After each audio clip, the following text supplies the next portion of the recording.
சிறிய கொடுத்தார் குடுவ அதை வேண்ட அர்ச்சனாவின் ஆதரவு பாடக இந்த யூடியூபர்லாம் வெட்டி போட்டாங்க. வேற செத்த ஒரு நேரத்தில் போட்டுக்காங்க புல்லா. அங்கதான் நான் பார்த்தேன். அதுல சிறிய வடிவா கொடுக்குற அதான் இந்த கற்றவன் தான், படித்தவன்றதுக்கு சிறியன் அந்த பான்பு மிக தெளிவா இருக்கு. அர்ச்சனா கத்தி நாங்கள் இந்த நீரை கொடுக்க ஒருபோதும் மறுக்கவில்லை. நாங்கள் வடமாகாணத்திலே யாழ்ப்பாணத்தில் இருக்கக்கூடிய மக்களுக்கு நீர் கொடுப்பதற்கு கிளிநொச்சி மக்கள் ஒருபோதும் மறுக்கவில்லை, தரமாட்டம் செல்லவில்லை. அப்படி யாராவது தரமாட்டம் நாங்கள் சொல்லியிருந்தால் இந்த சபையில் இருக்கிற யாராவது ஒருவர் கையை தூக்குங்கள். எனக்கு அதுல நினைவு வந்தது பன்னிமதன் சொல்ல மாதிரி ஏசண்டா போடுங்க, நோ போடுங்க. அங்க அவர் கேட்டிருந்தார் கையை தூக்குங்க இருந்தார்.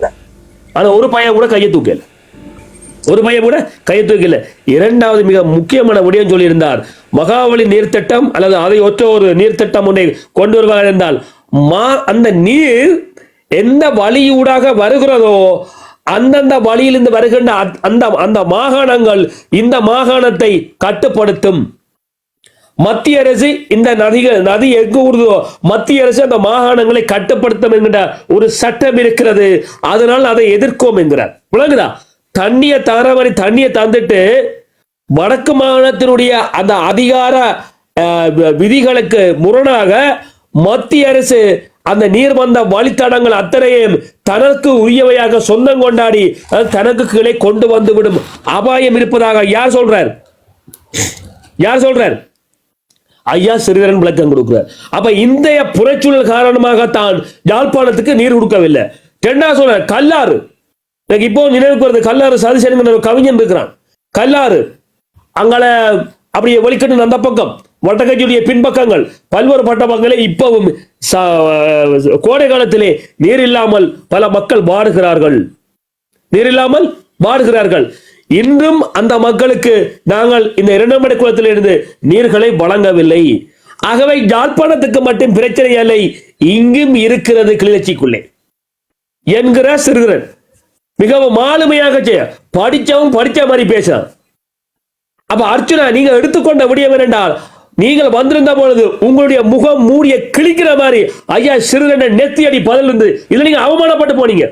வா, நீ புதுசா வந்திருக்கிற, நான் பேசுற மாதிரி முதல் பேசி பழகு, இப்படி பேசு. அதுதான் எடுபடும் மக்கள்கிட்ட. அர்ச்சனாவுக்கு அதெல்லாம் வகுப்பு கொடுக்குற பேச கையில் வாயில கையை வச்சுட்டு பேசா இருக்கிற அர்ச்சனா தேவையா? இது பிரதேசம் இது இதைத்தான் டிப்ளமேட்டிக்கா ஐயா சிறுதரன் இதுல ஐயாவுக்கு சலூட். ஏன்னா நாங்க வன்னிமந்தன் புலவிட்டா அதை நான் திருத்திக் கொள்ளணும். என்ன செய்யணும்? வன்னிமந்தனாகிய நான் திருத்திக் கொள்ளணும். இல்ல நான் கதைக்கிறது சரிதான் போனா நான் காணாம போயிடும். அப்ப ஏற்றுக்கொள்ளணும். மக்கள் விடுகிற கருத்துக்களை நான் உள்வாங்கிக் கொள்ளணும். ஏற்றுக்கொள்ள உள்வாங்கு பிள்ளை இருந்தா திருத்திக் கொண்டு அதை நிப்பாட்டு. ஆக அர்ச்சனா இன்னைக்கு அதுல முக்கியப்பட்ட கேட்டா அர்ச்சனா அங்கே இழுத்தார், அவர் பேசினார். என்னதை பேசினி? அங்க இன்னொரு விஷயத்தை சொல்றாரு. இங்க வா, இதைத்தான் நாங்களும் கடந்த காலத்துல பேசியிருந்தோம். மத்திய அரசு தர்ற மாதிரி ஒண்ணும் இல்ல, நாங்க நீ பேசி என்ன கிடைக்க போகுது? இந்த உடனே சிதற நாங்கள அமைச்சர் மேல பாக்குறேன், இவேட்ட ஏதாவது கேளப்பா. அதாவது அந்த அசைவுகள், அது அந்த உடல் மொழி என்பது நாங்க கலைச்சி போட்டு தான் இருக்கிறோம். போய் அவையிட்ட கேளு. ஆளுநர் வச்சு பேசாம இருக்கணும். சரி, நீங்க புதுசா வந்தீங்கள் இல்ல. இன்னொரு விஷயம் என்ன அர்ச்சனா வச்சு என்னத்தை கடத்துறாங்கடா, கடந்த காலங்களில் இருந்த ஆட்சியாளர்களும் கடந்த காலங்களில் இருந்த டக்ளஸ் தேவானந்தாவும் ஏனையவர்களும் இந்த மண்ணிலே மிக பெரும் ஊழலை மட்டும் தான் செய்து கொண்டிருந்தார்கள். நான்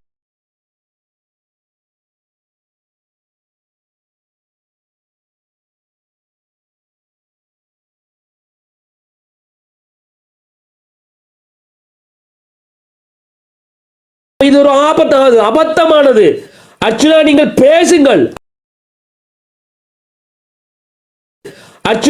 பேசுங்கள், ஆமாம் முடியத்தை பேசுங்கள், பேச நீங்க எடுத்துக்கொண்ட முடியும். சரி, அதுல மாட்டுக்கத்தில் வன்னிமந்தன் யூடியூப்ல உங்களை போட்டிருக்கேன், பாராட்டிகள். ஆனால் நீங்கள் எடுத்து பேசிய அந்த விடயம் உங்களாலும் செயல்படுத்த முடியாது என ஐயா சிறிதரன் அவர்கள் ஆளுமையுடன் சொல்லியிருக்கிறார். தம்பி, நாங்களும் கடந்த காலங்களில் பேசி போட்டு தான் கலைச்சு போயிருக்கிறோம். தண்ணி வரல, இதை முழுக்க மத்திய அரசு யாரு சொல்லுங்க, சென்ட்ரல் கவர்மெண்ட் மத்திய அரசு கட்டுப்படுத்துது, கொண்டு பண்றான். அப்ப அது தம்பி எங்களுக்கு ஆபத்தானது. நாங்கள் எங்கள் நிலங்களை பறி கொடுத்து விடுவோம். ஆகவே அந்த இதுக்கு நீ ஒத்து போகிறாய் அதனோட கேள்வி கேட்கிற. இது அர்ச்சனாக்கு விளங்க, இது எங்க அர்ச்சனாக்கு விளங்க இல்ல. அப்ப சாணக்கிய அரசியல சிறிதரன் சாணக்கியம் அடிச்சு விட்டு பேச இருந்துட்டேன். இதான் வெள்ளக்காரன் பார்ப்பான். இவன் சொல்றானே எது டிப்ளமேட்டிக் அரசியல் நுட்பமா இதை ஏன் அப்ப இதை விளங்கி இருந்த உடனே சொல்லிக்கிறாங்க, இது மத்திய அரசு கொண்டு வர நான் விட மாட்டேன், ஒருபோது நான் விட மாட்டேன், அனுமதிக்க மாட்டேன். இப்போது அமைச்சர் சந்தோஷன் இதுக்கு பதிலோட ஏன் அர்ஜுனா கேட்கல? ஏன் கேட்கல? சிறிதரன கோல் அடிச்சு அர்ஜுனா குடுக்கல காலுக்கா தம்பி அடிச்சு விடுறாரு. நீ வந்தனி தம்பி உடனே செய்யல செய்யணும் கோலை அடிச்சு காலு கொடுக்குற அடிச்ச நாளுக்கு உடனே அர்ஜுனா செய்யுது பேசாம இருக்கிற. அப்ப என்ன செய்யணும்? ஆமா இப்ப சொல்லுங்க, இவர்கள் இந்த காரணத்தால் தான் இந்த நீர் பிரச்சனையா இருக்குன்னு சொல்லுகிறார்களே, அப்படியானால் இந்த ஆளுநரும் இந்த அமைச்சரும் இந்த நீரை கொண்டு வருவதற்கு இந்த மத்திய அரசு தலையிடாமல் எங்களுடைய மாநில சுயாட்சி அந்த காணி அதிகாரங்கள் அந்த அதிகாரங்கள் பாதுகாக்கப்படும் உத்தரவுகள் தர முடியுமான்னு ஏன் அர்ஜுனா கேட்கல? ஏன் கேட்கல அர்ஜுனா? பதில் சொல்லப்பா, ஏன் கேட்கல? சரியான கணக்கா இது ஒன்ன இஸ்பல்ல அந்த கோலை அடிச்சு அர்ஜுனா காலு கொடுக்க மாப்பிள்ளை அடிச்சு விடு மாப்பிள்ளை. ஆனா மாப்பிள்ளைக்கு ஒன்று மண்ணாங்கடி விளங்கு மாப்பிள்ளை நல்லா உடைய கோட்டை போட்டுட்டு போய் ஹலாலா இருக்கத்தான் தெரிஞ்சு. அப்ப என்னென்றால் ஒரு அரசியல் சொன்னால் அதை கணத்தை நாங்கள் பயன்படுத்த தெரியும். இவர் இப்படி பேசினால் இவர் ஏன் இதுக்க பேசுகிறார் அதை விளங்கப்படுத்துறார். தம்பி உனக்கு விளங்காத அப்புறம் கொஞ்சம் விளக்க மாத்தாருன்னு சொல்றேன். அப்ப என்ன செய்யணும்? எடுத்து அடிச்சிருக்கோம் அர்ஜுனா விட்டுட்டீங்க. இந்த விஷயத்தை மட்டும் எடுத்துருந்தீங்கன்னா இன்னும் அர்ஜுனா நாங்க பாடிட்டு என்னத்தை எங்க போட்டு எங்க பண்ணிட்டு போன அர்ஜுனா பிள்ளை ஏன் செய்யல? ஏன் செய்யல? எனக்கு தான் எல்லாம் தெரியும், நான் தான் சகலகலா வல்லவன், நான் தான் படித்தவன், இங்க உள்ள அரசியல் 224 அரசியல்வாதிகள் முட்டா பையன் அர்ஜுனா நினைக்கிறது இதுதான் தவறு. ஆமா அர்ஜுனா இன்னொன்று அந்த பத்திரங்கள்ல எழுதி எழுதி புரட்டி புரட்டி படிக்கிறீங்களே, இவ்வளவு குறிப்பு எங்க எடுத்தீங்க? இன்னொரு விஷயம் சொல்லியிருந்தீங்க, தயவுசெய்து உறவுகளை அந்த கொஞ்சம் பையனை பிடிச்சு வச்சு கதைங்க. 2015ஆம் ஆண்டு வடமாகாண சபை உருவாக்கப்பட்டன்னு சொன்னீங்களே ஐயா, வடமாகாண சபை 2015 உருவாக்கப்பட்டுச்சு. அந்த வீடியோ 3 தான் காட்டணும் சொல்ல. 2015ஆம் ஆண்டு வடமாகாண சபை உருவாக்கப்பட்டது. அடப்பாவி, வடமாகாண சபை இந்தியா வந்த காலத்தில் உருவாக்கப்பட்டாமா? 87ஆம் ஆண்டு உருவாக்கினா. அப்ப 2015ஆம் ஆண்டு வடமாகாண சபை உருவாக்கப்பட்டது. வடமாகாண சபையால் இந்த திட்டம் உருவாக்கப்பட்டது சொல்லு. அதை நான் வரவேற்றுக் கொள்றேன். 2015ஆம் ஆண்டு வடமாகாண சபை உருவாக்கப்பட்டது. தயவு செய்து ஆரா சொல்லுங்க, 2015ஆம் ஆண்டு வடமாகாண சபை உருவாக்கப்பட்டுச்சுதா? அப்ப 2015ஆம் ஆண்டு வடமாகாண சபை உருவாக்கப்பட்டது சொன்னால் அப்ப அர்ஜுனா சொன்ன இந்த திட்டம் எல்லாம் பொய்யாவல இருக்கும். பொய்யாவல இருக்கும். அப்ப என்ன பேச்சு இது அர்ச்சனா? என்ன பேச்சு? இந்திய ராணுவம் வந்திருந்த பொழுதுதான் 5 மாவட்டங்களை உள்ளடக்கிய இந்த இந்த வடமாகாண சபை உருவாக்கப்பட்டது. ஐயா, சட்ட திருத்தங்களை மாத்தத்தை கொண்டு வந்தாங்க. ஆனா 2015ஆம் ஆண்டு வடமாகாண சபை உருவாக்கப்பட்ட அது சொல்லுகிற பயிரை சொல்லுங்கப்பா. 2015ஆம் ஆண்டு வடமாகாண சபை உருவாக்கப்பட்டது. எப்படி உருவாக்கப்பட்டது? வடமாகாண சபையில் இந்த திட்டம் உருவாக்கப்பட்டு கொண்டு வரப்பட்டது சொல்லு. இந்த திட்டம் நினைச்சிருந்தீங்கன்னா தப்பிருப்ப. என்ன இது? ஆகவே அர்ச்சனா உங்களை பிள்ளைகளை கொண்டாங்க கணக்க விஷயம் நான் நோட் பண்ணிக்கிறேன். இன்னைக்கு உங்களுக்கு சமர்தான். நாங்க சொன்னதானே நீங்க அரசியல் ஞானி என்று கதைக்கிறது உங்களுக்கும் அனுராக் குமார திசாநாயக்கன் ரொம்ப தொடர்பு இருக்குது. நாங்கள் அது பிரச்சனை இல்லை. நான் இப்போ அனுராக் குமார திசாநாயக்கன் ஆதரிக்கிறேன். அந்த சிங்கள பாராளுமன்ற உறுப்பினர் இப்போ நான் கைவூப்பி சொல்ல 100% நான் ஆதரிக்கிறேன். ஆனா அனுராக் திசாநாயக்கா ஆகிய தமிழ் எம்பிக்களை நான் ஆதரிக்கல. இதுல நான் மாட்டு கருத்து இருக்குது. அப்படி ஆதரிக்கிறேன்டா ஐயா சந்திரசேகரன் ஐயாவுக்கு வாங்க எடுத்து பேசுவோம். ஆனா ஒன்று மட்டும் தெரியுது, அதுல வந்த பாராளுமன்ற உறுப்பினர் இல்ல 90 மகள் வண்டி டிக்டாக் கேட்கிறாங்கன்னு மட்டும் முடியுது. ஏன் அப்படியேடா? புரிஞ்சு சந்திரசேகர ஐயா பேசுற பல விஷயங்களும் எடுத்துப்பார். இன்னைக்கு நாங்க பேசின இந்த கிளிநொச்சி இந்த 2 குலத்திட்டம் ஐயா அர்ஜுனா பேசிக்கிறேன். அதுக்கு வாழ்த்துக்கள், நன்றி, பாராட்டு. ஏன் இந்த டிக்டாக்ல கதைச்சு பரப்புரைக்காக பேசப்பட்ட விடயத்தை இன்றாவது பேசினீங்களா? அதுக்கு நன்றி, பாராட்ட சொல்லிடுறேன். என்ன நல்ல செய்யும். ஆனால் உடைத்து பேச வேண்டிய பல விடயங்கள் இருக்கிறது. நான் யார் என்பதை அர்ச்சனா இன்னும் தன்னை தெளிவுபடுத்தி இருக்கிறார். ஆகவே உடைத்து பேசுவோம். வணக்கம் கவிஞர், வணக்கம் மரிசாக்கா, வணக்கம் எஸ்பினா, வணக்கம் ஜேபினா, வணக்கம் ஜெயலனா, வணக்கம் சோழனா, வணக்கம் உறவுகளே, வணக்கம் மணிமந்தன், வணக்கம் மணிபிரஸ். எல்லாமாக பேசுவோம். இன்றைய தலைப்பு என்ன? இன்றைய கிளிநொச்சி அதிர்ந்தது.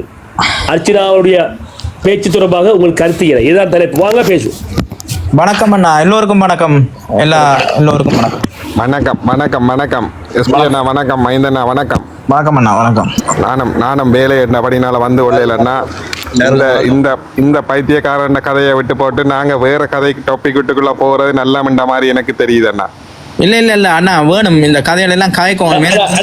பைத்தியக்காரன் சொல்லாங்க, பாராளுமன்றம் மன்னிச்சு கொள்ளுங்கண்ணா. அப்படி நான் சொல்லக்கூடாது. மற்ற கருத்தலாம் போதும் பைத்தியக்காரன் என்னன்னா பார்த்து எனக்கு வெறுத்து போயிட்டேன். இவன்ல வெறுத்து சரியான சொல்ல பயன்படுத்தும். சொல்லோட நல்ல சொல்லோட பயன்படுத்துங்க அண்ணா. என்னன்னா யாருக்கும் மரியாதை பக்கத்துல இருக்கிறவங்களுக்கு கூட வறுப்பு வரையில உங்களுக்கு என்ன அண்ணா இன்னொரு விஷயம் சேவலா இருந்து கொண்டு வந்து குழப்ப வராதீங்க. குழப்ப வராதீங்க. பேரை போட்டு போட்டு வாங்க. சேவல் படம் போட்டு சேவல் வந்திருக்கிறீங்க. சேவல் படம் போட்டு சேவல் வந்திருக்கீங்க. உங்களுக்கு பேர் இல்லையா? உங்களோட பேரை போட்டு கொண்டு வாங்க. இதுல இது ஒரு முக்கியமான தளம். உங்களுக்கு என்ன பிரச்சனை? உங்களோட பேர் என்ன முதலாவது? நீங்க காட்சி கொண்டு நான் உங்களை பார்த்து கொண்டுதான் இருக்கிறேன். நீங்க எவ்வளவு அளவில் பயணிக்கிறீர்கள்? நான் பயணிக்கிறது எஸ்பிக்கு தெரியும். நாங்கள் நீங்க வந்து என்ன சேவல் படத்தை போட்டு நீங்க வர அண்ணா இதுக்குள்ள பிரச்சனை உழவு படம் ஆரம்பத்துல நான் இருக்கிறேன். நீங்க என்ன வந்து சேவல் படம் போட்டு வர இல்லைங்க யாரு இல்ல யாரு ஏன்னா அதை விடுவோம் விஷயத்துக்கு வருவோம் அண்ணா. சிறியண்ணா வடிவா விளங்கப்படுத்துறாரு. இது வந்து இந்த மக்கள் வந்து இந்த வன்னியில இருக்கிற மக்கள் வந்து 54ஆம் ஆண்டு 83ஆம் ஆண்டு இடம்பெயர்ந்து மலையகத்தில இருந்து வந்த மக்களும் யாழ்ப்பாணத்தில இருந்து இடம்பெயர்ந்து படித்த திட்டத்தின் ஊடாக நாங்க வந்தறியல். நான் மன்னி எங்க அம்மா அப்பா யாழ்ப்பாணம் வந்தறியல். நாங்க வந்து குடிய வந்தாங்க. அதான் பென்னி, அதான் சொல்றேன். அத வடிவா விளங்கப்படுத்துறாரு அவர். அதுல விளங்கப்படுத்திதான் அவருக்கு பதில் சொல்றாரு. அப்படி வந்த மக்கள் தான் இங்க இருக்கணும்.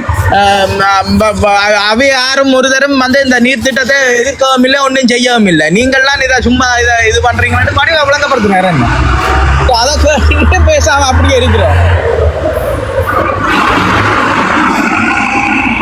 வணக்கம் அண்ணா, நானும் கதைக்கலாமா? வணக்கம். நானும் இந்த விஷயம் இந்த அபிவிருத்தி குழு கூட்டத்தை பார்த்துருந்தேன். நான் அதான் உண்மை. இப்போ கிளிநொச்சி என்று சொல்லக்குள்ள இப்போ ஸ்ரீதரன் அண்ணன் சொன்ன மாதிரி அந்த கிளிநொச்சியில் இருக்கக்கூடிய மக்கள் 90% மக்கள் இந்த தீவு பக்கத்தில் இருந்த அந்த காலமிடமேந்து வந்தாக்களும் பேருந்து இந்த மலைய மக்களும் தான் அங்கே கூடுதலாக இருக்குது. மலையாள புறமண்டு கூட அங்கே எல்லாமே இருக்குது பேர்களோட. அப்போ இவர் இந்த அரசியல் விளங்காம அந்த ஏனென்றா சிறிதரனுக்கு இருக்கக்கூடிய அந்த கிளிநொச்சியில் இருக்கக்கூடிய அந்த மக்களின் செல்வாக்கு இருக்கிறதால இது ஒரு அரசியலா பார்க்க வலிக்கிட்டு அவர் சிறிதரனை அடிக்க வலிக்கிட்டார். அவர் சரியான தனிட காய் நகர்த்தல் மூலம் அதை தெளிவாக விளங்கப்படுது. உண்மை அதுதான். இப்போ அங்கே விவசாயம் செய்யக்கூடிய மக்களுக்கே அந்த நீர் பத்தாத பிரச்சனை இருக்குது. ஏனென்றா நெல்ன்றது கிளிநொச்சி தான் வடபகுதியில் அதிகமான நெல்லை உற்பத்தி செய்யக்கூடிய இடம் கிளிநொச்சி. அந்த நெல் தான் யாழ்ப்பாணத்துக்கு வந்தாலும் சரி, இஞ்சால கொழும்பு பக்கங்களுக்கு போனாலும் சரி, அந்த நெல்லை நம்பித்தான் நிறைய மக்கள் வாழ்ந்துட்டு இருக்கு. தண்ணியை வந்து பல முறையில் பெற்றுக்கொள்ளலாம்ன்ட்டு பல முறை பேசிட்டாங்க. இந்த வடமாகாண சபை இருக்கக்குள்ள இந்த சுண்டி குளத்துல இருந்தா தேர்தல் காலத்தில் ஒன்றை ஓப்பன் பண்ணினாங்களே, நன்னீர் இந்த கடல் நீரை நன்னீராக்குற திட்டம் ஒன்றை செய்திருந்தாங்க. இந்த தேர்தல் டாக்டர் தேவானந்தா திறந்து வச்சார் இந்த ஜனாதிபதி தேர்தலுக்கு முதல்.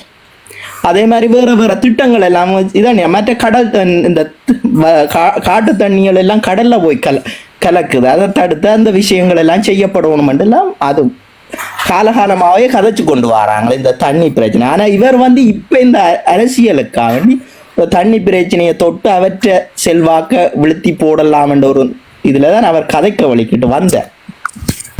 அதான் நடந்தது. நல்ல வடிவா சரியண்ணா, நல்ல வடிவா முறியடிச்சு மக்களுக்கு விளங்குது. யாழ்ப்பாண மக்களுக்கும் விளங்குது, எல்லாருக்கும் விளங்குது. அவர் இந்த ஒரு அரசியலாக்குவோம் தான் அவர் நினைக்கிறார். ஏனென்றா அவர் வந்து அவர் வந்து சிங்கள அரசாங்கத்தின் கைக்கூலி நேரடியாக இறக்கி விடப்பட்ட ஒரு புலனாய்வு ஆளர். அப்ப அவருக்கு என்ன இருக்கு, இந்த மக்களுக்கும் இந்த தமிழ் தேசிய அரசியல்வாதிகளுக்குமான இடைவெளியை கொண்டு வரோம். அதை எப்படி கொண்டு வரண்டா இப்படியான யாழ்ப்பாண மக்களுக்கு தண்ணியை கிளிநொச்சி மக்கள் விடையில, பாராளுமன்ற உறுப்பினர் விடையில என்றதை வச்சு தூக்கி வச்சு கதைக்கிறது. அந்த இடங்களுக்கு எவ்வளோ திட்டங்களை கொண்டு அந்த கடல்ல யாழ்ப்பாணத்தில் பெய்கிற மழையை கொண்டு கடல்ல விடுறீங்களே. அப்போ அதுகளுக்கு ஏதாவது வழி இருக்கா? அந்த தண்ணியை தேக்கி வச்சு தண்ணியை நன்னீராக்குறது திட்டங்களை கொண்டு வராம இப்படி சும்மா பிரதேசவாதங்கள் அந்த மக்களுக்கு அடிமுடிகளை உருவாக்குற வேலைகள் எல்லாம் செய்யக்கூடிய ஒரு கோமாளித்தனமான வேலைகள் எல்லாம் பார்த்து கொண்டு இருக்கிறாரு இவர். இதுதான் எங்களுக்கு இருக்கிற கோபங்கள். இப்ப அடிக்கடி வர்ற கோபங்கள். இந்த இன்றைக்கு ஒரு வீடியோ பார்த்தேன், அவர் சொல்றேன், தமிழீழ விடுதலை புலிகள் தலைவர் தனக்கு அடுத்த ஒரு தலைவரை தெரிவு செய்து வச்சிருக்கேன்ல. 2009க்கு பிறகு இந்த மௌனிச்சு போச்சு இந்த யுத்தத்தால 2009க்கு பிறகு எந்த வித கட்டுமானங்களும் இல்லாம போனதுக்கு ஏனென்றா தலைவருக்கு அடுத்த நிலையில 1 மில்லியன் இந்த கோமாளி சொல்றான். அப்படியே இருந்தது நிர்வாகம். 2009 எங்கட நிர்வாகம் ஃபுல்லா அழிக்கப்பட்டிருக்கு. அங்க கோமாளின்னு சொல்ல ப்ளீஸ், நான் பாராளுமன்ற உறுப்பினர் என்ன ப்ளீஸ் வேற சொல்ல அப்படித்தானே. ஏனென்றா அவர் என்ன அரசியலை வச்சு அதெல்லாம் சரியில்லை, நான் சொல்ல கூடாது. அரசியலை கற்றுக்கொள்ள என்ன எதிரியா கருத்தை வையுங்க, நாங்கள் அந்த சொல்ல பயன்படுத்தலாம். தலைவரெல்லாம் கூடி ஒரு தரம் கலைக்கிறதே இல்லை. நீங்க தலைவர் கதைக்கிறே இல்லை. அதான் அவர் தலைவர், நாங்கள் மக்களா இருக்கோம். அதான் தலைவர் அப்படி ஒரு கதைக்கிறே இல்லை. நான் தலைவர், அதான் அவர் தலைவரா இருக்கு.